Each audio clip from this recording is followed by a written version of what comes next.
Assalamu alaikum. My name is Maham, and today my topic is methamphetamine. So, first of all, I will explain the introduction and then I will explain the history and their mechanism and their synthesis, etc. Methamphetamine use is a serious public health concern in many countries and is second to cannabis as the most widely abused illicit drug in the world. In recent years, methamphetamine use has become increasingly more prevalent throughout the Americans, Asia, and Australia. Methamphetamine को एक serious public health concern किया जाता है और सबसे ज़्यादा interesting बात यह है कि इसको अमेरिका, एशिया और ऑस्ट्रेलिया वगैरह में बहुत ज़्यादा डिस्कस किया जाता है। इसको एज अ अब्यूज ड्रग कहा जाता है। इसका जो पोटेंट है, ठीक है, इसका जो पोटेंट है केमिकल नर्व सिस्टम के तौर पे इसको यूज़ किया जाता है। ये एक रिक्रिएशनल ड्रग है, ठीक है, और इसे सेकेंड लाइन ट्रीटमेंट के लिए भी इस्तेमाल किया जाता है। अब इससे लाइक हमें कौन कौन से साइड इफेक्ट्स आ सकते हैं, डिसऑर्डर्स हो सकते हैं। सबसे पहले तो हाइपरटेंशन है, ओबेसिटी है। ये एक सिंथेटिक ड्रग है जिसके लॉन्ग लास्टिंग इफेक्ट्स हैं। मेथाम्फेटामाइन इसको हम लाइक इलीगल स्टिमुलेट भी कह सकते हैं, ठीक है, और ये एक सिंथेटिक ड्रग है जो कि रैपिडली लॉन्ग लास्टिंग इफेक्ट दे रही है। इसका जो फॉर्मूला है वो C10H15N है और नेक्स्ट स्लाइड के अंदर इसमें मेथाम्फेटामाइन का हमें स्ट्रक्चर बताया हुआ है। ये इसका स्ट्रक्चर है।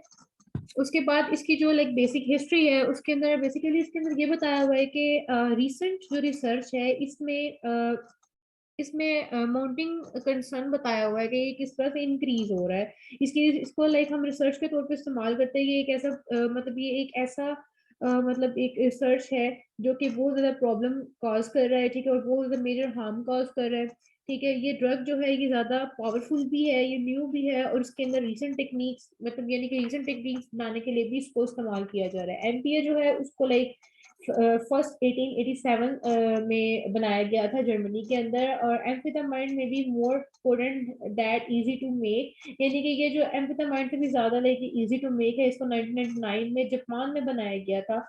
और इसकी जो नेक्स्ट पॉइंट है इसके अंदर ये बताया हुआ है कि जो क्रिस्टलाइन मतलब जो क्रिस्टलाइन पाउडर है जो कि इनसॉल्युबल इन वाटर था उसको लाइक उसकी क्रिएट किया गया, ठीक है, जिसको हम बेसिकली हम मिथ कहते हैं, ठीक है। यानी कि जो इंजेक्शंस थे लेकिन उनके थ्रू लाइक इसके जो हम लाइक बहुत से इनको इंजेक्शंस के थ्रू दिया जा रहा था मेथाम्फेटामाइन को, ठीक है, तो जो कि क्रिस्टलाइन पाउडर की फॉर्म में था and they was in soluble in water. उसके बाद कंटिन्यू करते हैं। Methamphetamine was first synthesised from ephedrine by Japanese scientist Nagayoshi in 1893। Methamphetamine को फर्स्ट सिंथेसाइज किया गया था, जो साइंटिस्ट था इसका मैंने आपको बताया, इसको फर्स्ट सिंथेसाइज किया था और इस ड्रग को एमपीए को बी क्लास डिक्लेयर कर दिया गया था, ठीक है। और इसका जो मिस यूज था ड्रग का वो 1971 में ही स्टार्ट हो गया था। इसको स्टिमुलेंट के तौर पे भी इस्तेमाल किया जाता था और लोग उसका बड़ा गलत तरीके से जो है वो इस्तेमाल कर रहे थे, ठीक है। और लाइक जैसे ट्रक ड्राइवर्स हो गए, एथलीट्स हो गए, ठीक है, इसको बड़े अब्यूजिव तौर पे स्टूडेंट्स वगैरह हो गए, कॉलेज वगैरह में जो लोग होते हैं वो इसको बड़े बुरे तरीके से इस्तेमाल कर रहे थे। 1950s में जो है उसके में लोग इसको एज अ डाइट के लिए भी यूज करते थे, ठीक है, और डिप्रेशन से फाइट करने के लिए भी लोग इसको इस्तेमाल कर रहे थे। और ये जो है ये बहुत ज्यादा लाइक कहने के एक प्रॉब्लमेटिक हो गया था लोगों के लिए, सोसाइटी के लिए बहुत ज्यादा इसको इफेक्ट आ रहा था। तो इस कंटिन्यू करते हैं। तो इसमें ये बताया कि during 1960 as ever more substances were restricted in US, production of methamphetamine began to go underground and was increasingly used recreationally as crystalline meth। Basically जब इसका जो मतलब यूएस के अंदर इसको जब रिस्ट्रिक्ट कर दिया गया था, ठीक है, तो इसकी अंडरग्राउंड जो है ना कहने की वर्किंग स्टार्ट हो गई थी जब उसे रिस्ट्रिक्ट कर दिया गया था। मतलब यानी कि टोटली एफडीए ने इसको रिस्ट्रिक्ट कर दिया था। इसके क्रिस्टलाइन जो है इन्होंने दोबारा बनाने स्टार्ट कर दिए थे अंडरग्राउंड, ठीक है। इसकी वो लाइक जो क्रिस्टलाइन मिथ है इसको क्विकली यानी कि यूरोप वगैरह में मतलब हर जगह पे फैल गया था, यानी कि बहुत ज्यादा पॉपुलर हो गया था, मतलब इसकी पॉपुलरिटी इंक्रीज हो गई थी, ठीक है, 1980s में। ऑल्सो देखा जाए तो इसका जो इंसिडेंस जो है वो इंजेक्ट करने वाला था। पहले जो क्रिस्टलाइन मिथ तैयार की गई थी, ठीक है, मतलब इसे पहले क्रिस्टलाइन मिथ तैयार की गई थी, उसके बाद उसको इंजेक्शन के तौर पे इंजेक्ट किया जाता था ब्लड स्ट्रीम के अंदर, जो कि फास्टली जो है वो इसका इंटेंस इफेक्ट्स होते थे और फास्टली जो है ना इसके रिएक्शन होना शुरू हो जाते थे।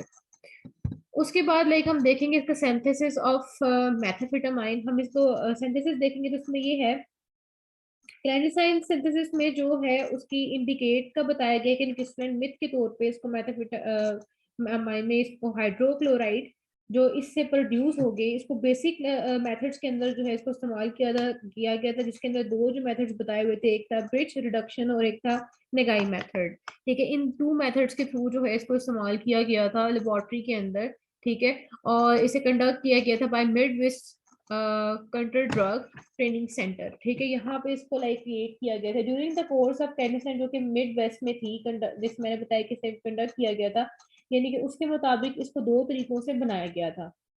उसके बाद लाइक इसकी जो है पाउडर मीजो मीजो एपिड्राइन। ठीक है, मीजो एपिड्राइन जो है वो इसको इनिशियली बहुत सिंथेसिस के अंदर इस्तेमाल किया गया था, जो कि बहुत ज्यादा कॉमन थी। कैरल डिस्ट्राइन यानी कि इसके जो रीजेंट्स थे उनको यूटिलाइज किया गया था ताकि वो मिमिक कर सकें।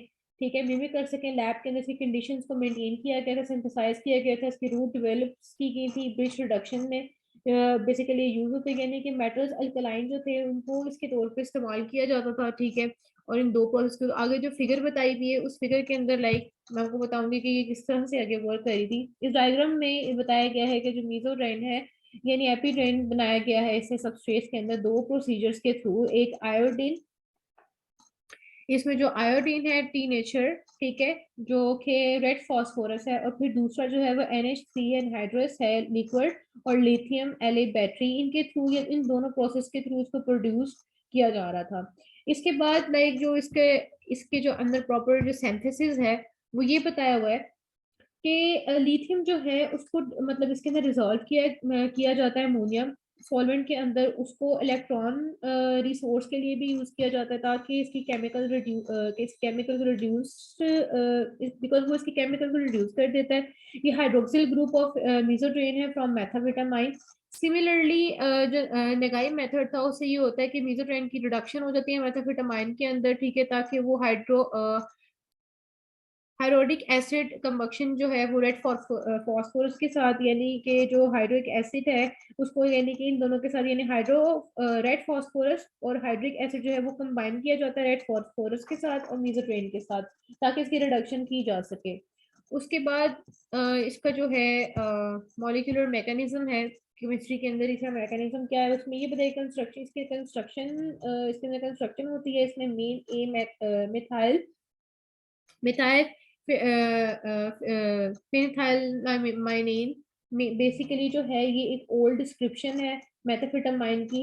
इसको इसका जो फॉर्मूला है उसको हम एन मिथाइल प्रोपेन 2 भी कह सकते हैं, माइन भी कह सकते हैं। मोस्ट कॉमन पाउडर फॉर्म है मिथ की मेथाफेटामाइन की। ये एक 10% प्योर होती है और इसकी जो प्योरिटी ऑफ बेस होगी और जो डैम्प ऑयलिंग फॉर्म होगी जो हमें मिलेगी जनरली वो होगी 20%।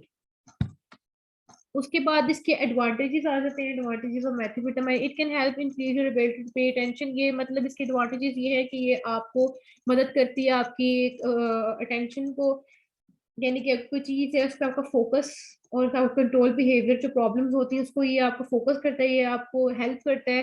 अब आपके जो टास्क होते हैं, आपके जो स्किल्स होते हैं, लिसनिंग स्किल्स होते हैं, उनको इम्प्रूव करने के अंदर ये हेल्प करता है। और जो मेडिसिन जो होती हैं वो ट्रीट नहीं करती टायर्डनेस और hold to sleep in people do not have sleep disorder, यानी कि लोग इसको एज अ मेडिकेशन के तौर पे इस्तेमाल करते हैं जिनको स्लीप डिसऑर्डर नहीं भी होता, लोग उसको भी ताकि हम ज्यादा देर तक जो है वो जाग सकें, और लोग इनको एज अ ड्रग के लिए इस्तेमाल कर लेते हैं। उसके बाद जो आगे इसकी मेन चीजें हैं वो प्रिकॉशंस हैं। प्रिकॉशंस के अंदर ये है कि इस मेथड के अंदर बेसिकली ये है कि आपको सबसे पहले तो इसको यूज नहीं करना चाहिए, लाइक आपको उसको यूज करने से पहले अपने किसी डॉक्टर या फार्मेसी से कंसल्ट करना चाहिए। Each time you fill refill you have any ask, यानी कि अगर आपको कोई प्रॉब्लम स्टार्ट हो गई है तो आप उसके अपने डॉक्टर से और फार्मेसी से कंसल्ट कर सकते हैं। ठीक है, आपके माउथ हो या आप इसे डायरेक्टली माउथ के अंदर यूज करते हैं वंस या ट्वाइस डेली आप इसको ले रहे हैं, फूड के थ्रू ले रहे हैं, किसी के थ्रू ले रहे हैं, तो ड्यूरिंग ट्रीटमेंट आपको डॉक्टर से ओकेजनली आपको उसके साथ मीट करना चाहिए और आपको उसको बताना चाहिए कि if there is any changes in your behaviour, in your body movement, in physically mentally, और किसी तरह की भी कोई प्रॉब्लम आ रही है तो आपको डॉक्टर से कंसल्ट करना चाहिए ना वेरी शॉर्ट टाइम। कंटिन्यू करते हैं प्रिकॉशन मेथाफेटामाइन की कि आप पहले तो ये मेडिसिन ना लें डेली बेसिस पे। ठीक है, क्योंकि बिकॉज ये आपको बहुत सारी ट्रबल जो है वो कॉज कर सकती है।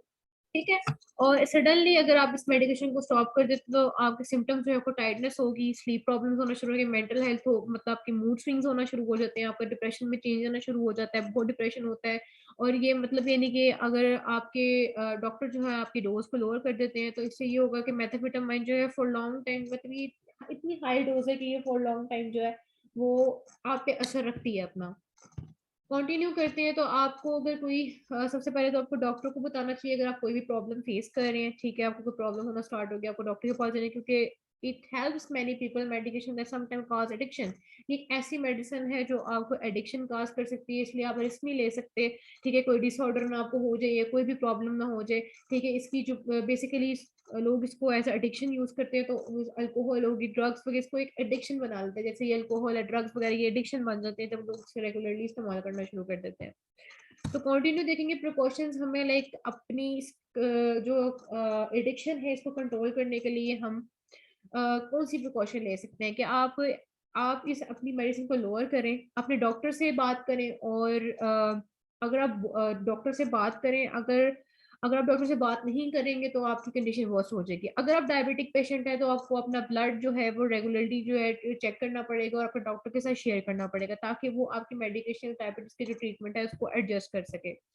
उसके बाद प्रिकॉशंस आती है मेथाम्फेटामाइन की प्रेगनेंसी। प्रेगनेंसी के अंदर आपको बहुत ज्यादा जो है वो क्या कहते हैं इसकी केयर करनी चाहिए, क्योंकि आपकी इन्फेंट्स बॉर्न भी हो सकते हैं, यानी कि आपकी आपकी डेट से पहले जो है बेबी की बर्थ हो सकती है, अब नॉर्मल में भी हो सकता है, ठीक है, प्री मेच्योर नहीं होगा, लो बर्थ वेट होगा उसका, ये बहुत सारे रिस्क हो सकते हैं, ठीक है। पहली बात तो प्रेगनेंसी में तो ड्रग्स लेनी ही नहीं चाहिए, क्योंकि डॉक्टर रेकमेंड करते हैं ना ही, अगर अगर आप ड्रग ले रहे हैं तो आपको ब्रेस्ट फीडिंग नहीं करनी चाहिए, ठीक है। अगर आप ब्रेस्ट फीडिंग भी कर रहे हैं तब भी आप क्या कहते हैं ड्रग नहीं लेंगे, और अगर आप प्रेग्नेंट हैं आप तब भी इस ड्रग को यूज नहीं करेंगे, बिकॉज डॉक्टर रेकमेंड नहीं करते।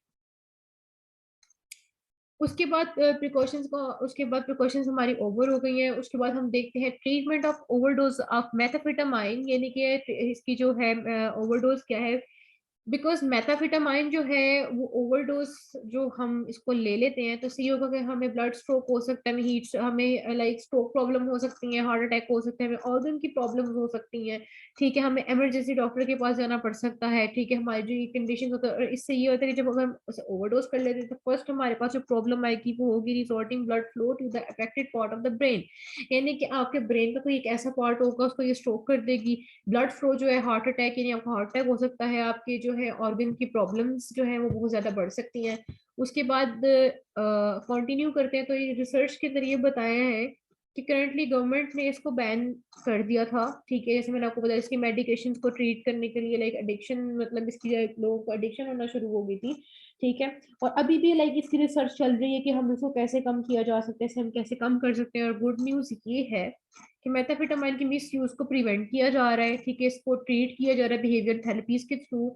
मोस्ट इफेक्टिव ट्रीटमेंट जो है मेथाफेटामाइन का वो होगा ये बिहेवियर थेरेपी है, जैसे कॉग्निटिव जैसे conjugative behavioral therapy होगी which helps patient recognize, avoid and cope with situations like triggered drug use, ठीक है, यानी कि जो ये है पेशेंट को हेल्प करेगी ताकि जो ये ड्रग है उसको ट्रिगर कर रही है तो हम उसको ओवरकम किस तरह से कर सकते हैं। उसके बाद लाइक हम इसके देखेंगे शॉर्ट टर्म इफेक्ट्स ऑफ मेथाफेटामाइन क्या है। शॉर्ट टर्म इफेक्ट जो है हमारे पास वो ये है कि like even small amount of methamphetamine अगर हम इसकी स्मॉल अमाउंट भी ले रहे हैं इन मैनी टाइम्स या जो भी है तो फिर भी ये आपकी हेल्थ को जो है प्रॉब्लम क्रिएट करेगा। और अदर स्टिमुलेंट्स को भी ये जैसे कि ओकेशनली ये एम्फेटामाइन हो गया ये आल्सो इफेक्ट करेगा, ठीक है। इसमें कुछ पॉइंट्स इंक्लूडेड है जैसे increase wakefulness and physical activities. Methamphetamine जो मिथ है ये मोर मैंने आपको बताया था कि पोटेंट है एम्फेटामाइन ग्रुप ऑफ ड्रग्स का, ठीक है। ये आपकी मतलब आपको आपकी फिजिकल एक्टिविटी को चेंज कर देता है, आपको जगा के रखता है, ठीक है। और डिक्रीज एपेटाइट में ये क्या होता है कि स्टेट ऑफ एक्सफोरिया इंक्रीज कर देगा, ठीक है। इसमें लेयर जो है उसको वो हाई हो जाएगा, बहुत और प्लीजिंग इफेक्ट आएगा। पोरली लाइक इसको अंडरस्टूड पोरली अंडरस्टूड होगा, बट इन्फोरिया के साथ साथ ये आपके जो लेवल्स हैं न्यूरोट्रांसमीटर के में इसको इंक्रीज कर देगा, जो कि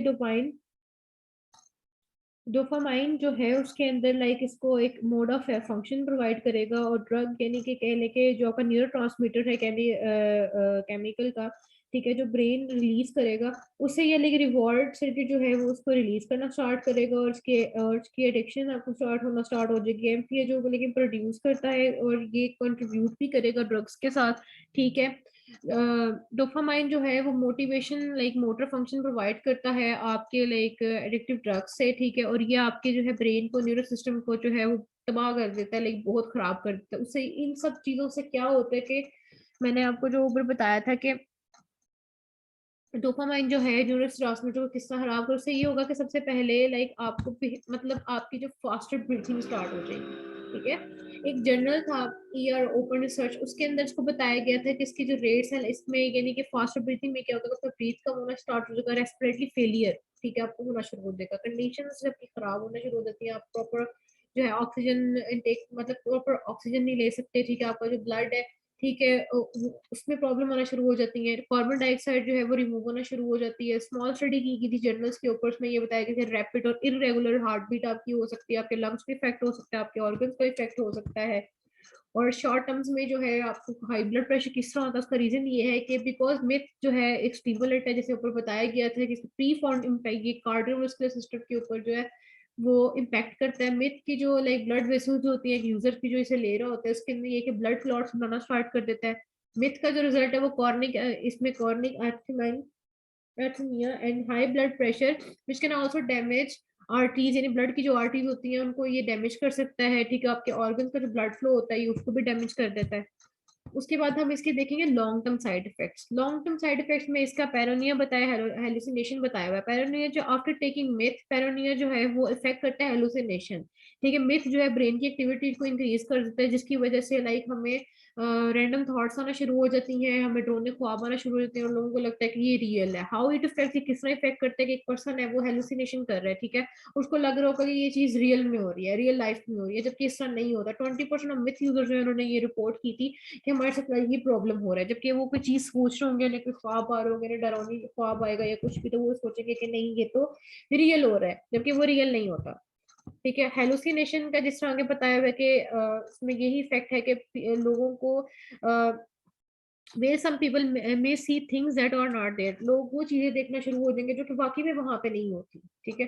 फॉर एग्जाम्पल है कि आपके सामने कोई टेडी बियर पड़ा हुआ है, बट वो आपको लग रहा है कि वो पड़ा हुआ है लेकिन वो नहीं पड़ा हुआ, ठीक है। तो इसी तरह लोग ऐसी चीजें सुनना शुरू हो जाएंगे जो कि वाकई में नहीं हो रही होती, उनको लग रहा होता है, स्ट्रेन सेंसिनेशन होना शुरू हो जाती है, ठीक है। यानी कि कुछ लोग जो होते हैं उनको अपने फेस पे बग्स फील होते हैं, जबकि वो नहीं होते, तो अपने फेस को स्क्रैचिंग करना शुरू कर देते हैं। उनको मतलब लोग साइको हो सकते हैं, पागल हो सकते हैं, मेंटल हो सकते हैं, क्योंकि उनको जाहिर की बात है जब मेंटल सिस्टम ही वर्क नहीं करेगा, ब्रेन ही वर्क नहीं करेगा, तो वो मेंटल होना स्टार्ट हो जाते हैं। तो वो अपने फेस पे अपनी स्किन को जो है वो मतलब खारिज करके उसके ऊपर निशान डाल देते हैं अपने फेस पे, यानी लग रहा होता है उनके फेस पे कोई कीड़े वगैरह चल रहे हैं, जबकि ऐसा नहीं होता। तो वो उस पर भी स्क्रैचिंग करना स्टार्ट हो जाते हैं, लोग मेंटल होना स्टार्ट हो जाते हैं। How methamphetamine effects on brain. अब इसमें ये बताया हुआ है कि मेथाफेटामाइन जो है ये ब्रेन पे किस तरह से लाइक जो है वो इफेक्ट करता है। मेथाफेटामाइन जो है वो ब्रेन की जो एक जैसे मैंने बताया था कि जो डोपामाइन है ब्रेन के अंदर, उस केमिकल अमाउंट को इंक्रीज कर देता है, ठीक है। और ये बॉडी की इसके अंदर जो इन्वॉल्वमेंट होती है, ठीक है, इसकी जो मूवमेंट होती है, मोटिवेशन होती है, रिफॉर्मेंट होती है, उसकी बिहेवियर चेंजेस करना शुरू कर देता है। अब जो ड्रग की एक एबिलिटी होती है वो रैपिडली जो है वो इंक्रीज होना शुरू हो जाती है डोपामाइन के अंदर, ठीक है। अब जो ब्रेन के जो एरियाज हैं वो स्ट्रांगली रीफोर्स हो रहे होते हैं इसकी वजह से, जिससे उनको काफी से एक्सपीरियंस और काफी सी चीजों को फेस करना पड़ता है। इसका रीजन क्या है, इसका रीजन देखेंगे, इसका रीजन ये है कि rapid and sustain release of non refined brain falling with use results in RTs, vasoconstriction,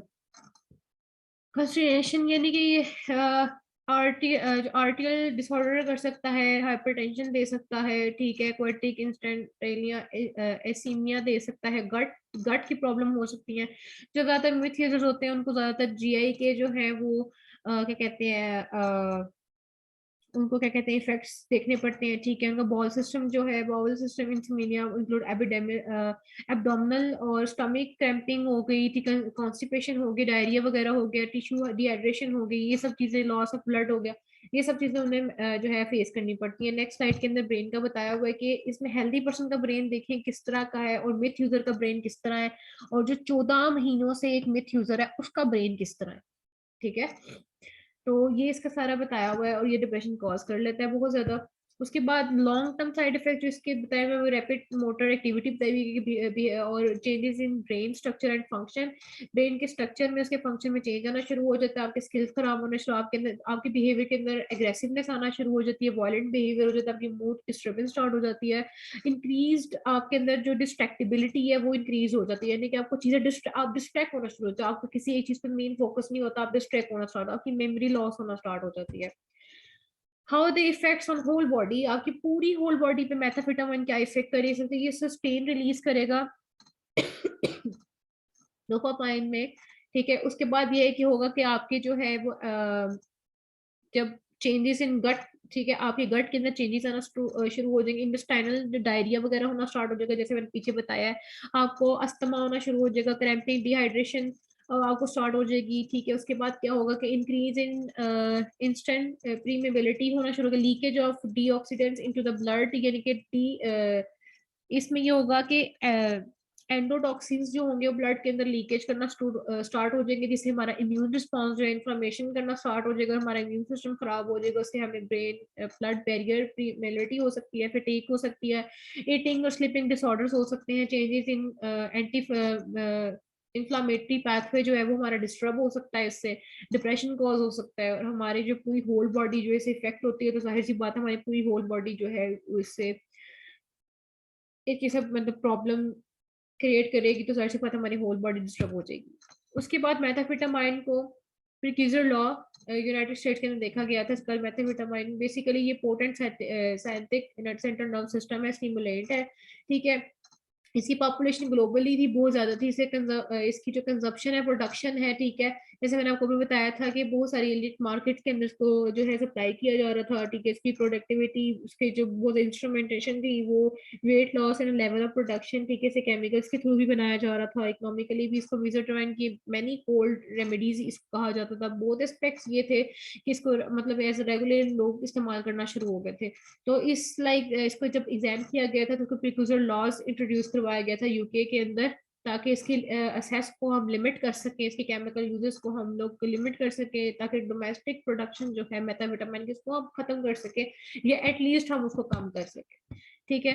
तो स्पेसिफिक फोकस था इन एफर्ट्स के ऊपर टाइटली इसे कंट्रोल किया जाए। इसकी जो मिजोट्रेन जो है, मिजोएफिड्रेन जो है, उसके जो सम पॉइंट्स स्केल की उसकी रिसर्च की गई थी कि इसको हम किस तरह से कंट्रोल कर सकते हैं, इसकी लोकल प्रोडक्शन को कैसे बंद कर सकते हैं, इसके स्मॉल, क्योंकि स्मॉल स्केल पे बनना स्टार्ट हुआ था, इसके रिस्क बहुत ज्यादा हो गए थे।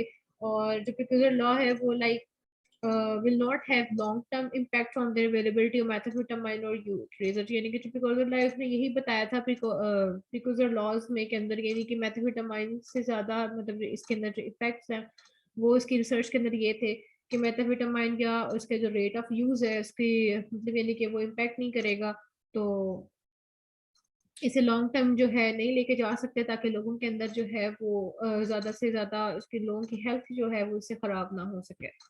So that's all from my side. Thank you.